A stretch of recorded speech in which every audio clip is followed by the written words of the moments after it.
Louvado seja nosso Senhor Jesus Cristo, para sempre seja louvado.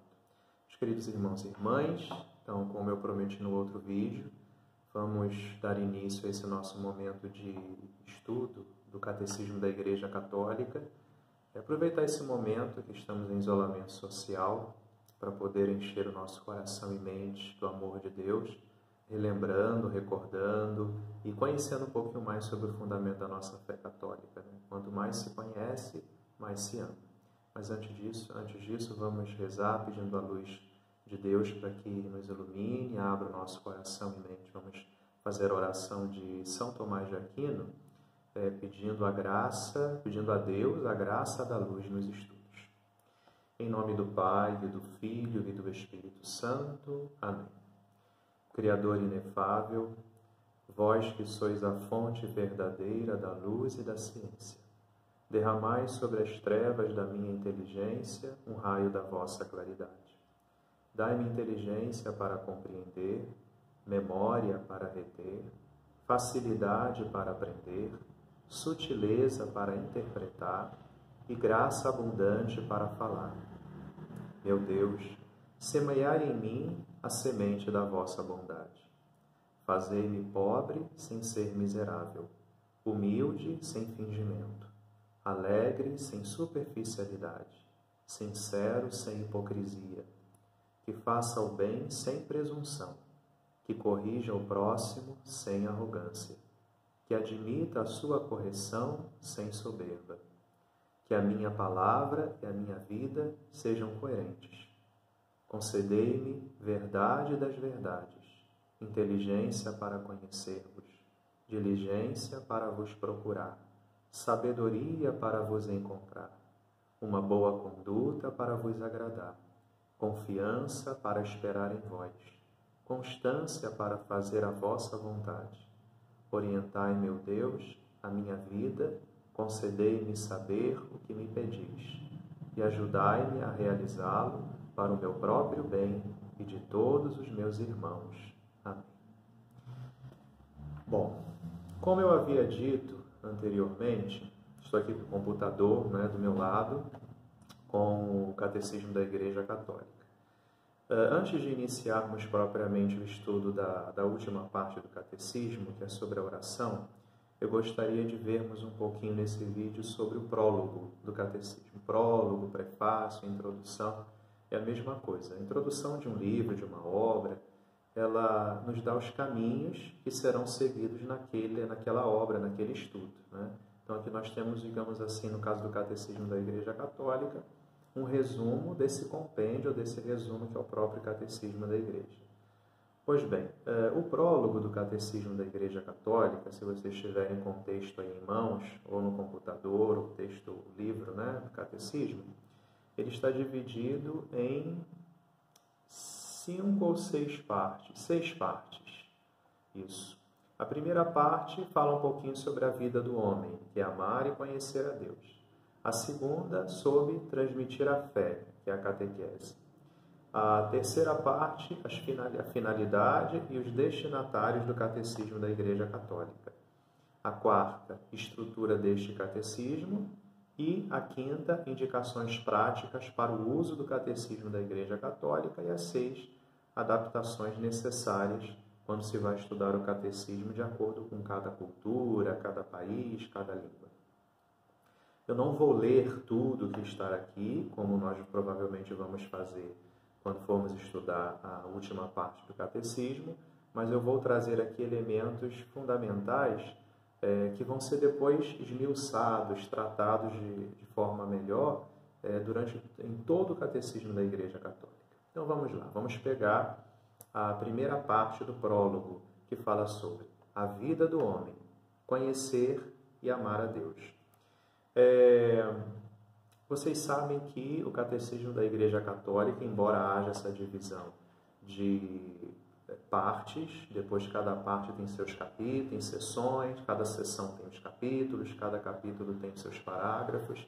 Não é assim que nós citamos o Catecismo. Nós citamos o Catecismo pelo número. Cada parágrafo no Catecismo tem um número específico, né? Então, se eu quero ler algum texto do Catecismo, eu vou dizer, pego o Catecismo número 2523. Então você pega lá o número e lá vai ter o texto, né? Bom, a primeira parte é o número 1, 2 e 3. Né? O que nós temos aqui de fundamental da fé? No número 1 do Catecismo da Igreja Católica, primeiro ele diz que Deus, aí temos o fundamento da nossa fé, Deus ele é infinitamente perfeito e bem-aventurado em si mesmo. Ou seja, Deus ele não tem perfeição. Deus não tem felicidade. Deus é a própria perfeição e Deus é a própria felicidade. Ele é feliz em si mesmo e ele é perfeito em si mesmo. Ele não precisa de nenhuma criatura nem para ser perfeito e nem para ser feliz.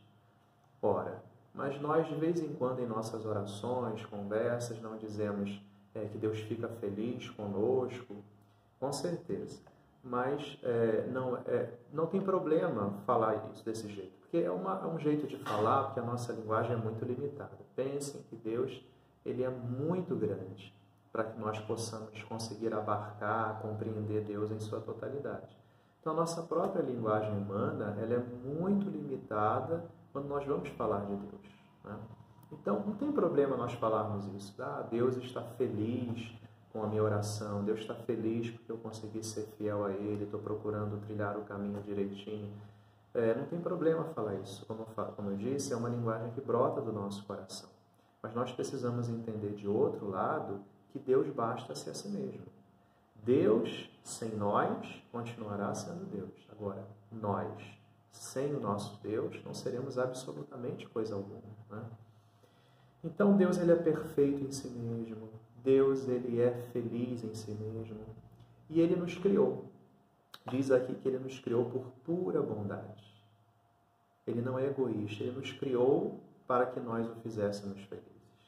Ele criou por pura bondade. Criou-nos de que jeito? De forma livre. Deus não foi obrigado a nos criar.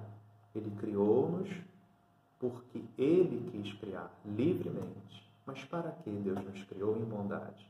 Diz o Catecismo da Igreja Católica. Para que fôssemos participantes da sua felicidade.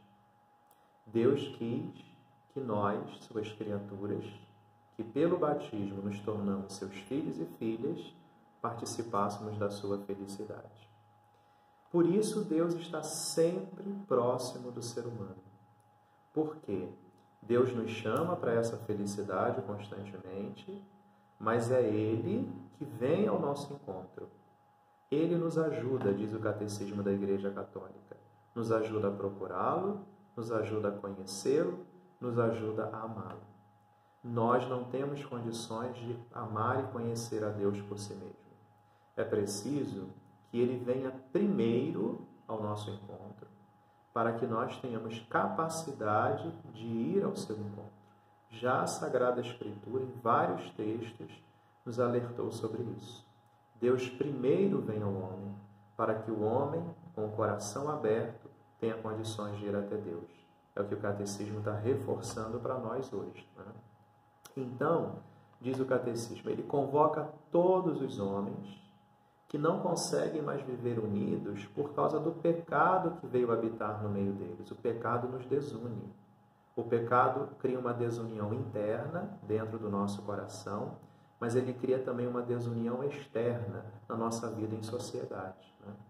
Chama-nos para a unidade da sua família, ou seja, para nos reunirmos, entrarmos em comunhão numa única família. Que família é essa? Diz o Catecismo, que é a Igreja.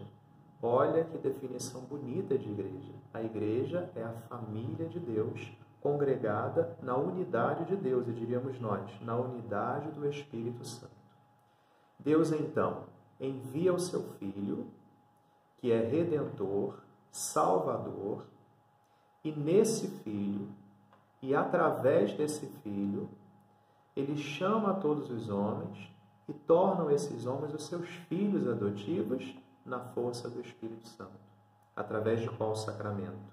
O sacramento do batismo. E nos tornamos assim herdeiros da sua vida de felicidade. Então, lembremos que no início dissemos, Deus nos criou por bondade para que participássemos da sua felicidade. E no final diz, Deus nos torna herdeiros dessa sua felicidade divina, através do sacramento do batismo. Jesus é o Filho natural de Deus, a mesma substância divina de Deus, a mesma natureza de Deus. Nós somos os seus filhos adotivos. Isso, porém, Deus nos ama igualmente, Ele ama o seu Filho Jesus. Não é porque nós somos filhos adotivos que somos amados menos por Deus, não. O mesmo amor que Deus tem para com Jesus, Deus tem também para com cada um de nós. E ainda continua no número 2, o Catecismo da Igreja Católica. Ele quer que tudo isso se ouça, se faça ouvir por toda a terra. Como ele vai fazer isso? Ele fez isso no passado, na Igreja Primitiva, enviando os apóstolos, que ele mesmo chamou, que ele mesmo escolheu, mandando que esses apóstolos anunciassem a boa nova, anunciassem o Evangelho. Diz o Evangelho de São Mateus, no capítulo 28. E depois, fazei discípulos de todas as nações, batizando-as em nome do Pai, do Filho e do Espírito Santo, ensinando-as a cumprirem tudo quanto vos prescrevi. E eis que eu estou convosco todos os dias até o fim do mundo. Então Deus envia os apóstolos para que eles possam propagar a boa nova de sermos participantes da felicidade de Deus, nos tornando filhos adotivos através do santo batismo. Ele fortalece a missão dos apóstolos, que partem, diz Marcos no capítulo 16, partiram a pregar por toda parte, e o Senhor cooperava com eles, confirmando a palavra com os sinais que a acompanhavam. Então Deus dá força aos apóstolos, que têm essa missão de levar a palavra de Deus. Deus, então, diz o número 3 do Catecismo, aqueles que aceitaram o convite de Cristo, livremente o aceitaram, Deus os ajuda com a sua força. Eles são impelidos pelo amor de Cristo a fazer o quê? O Catecismo diz, a anunciar por toda parte a boa nova. Esse tesouro, qual tesouro? O tesouro é o Evangelho. O tesouro é a boa nova, de que Deus nos ama, que Ele está conosco, sofreu, morreu e ressuscitou para nos dar uma vida nova.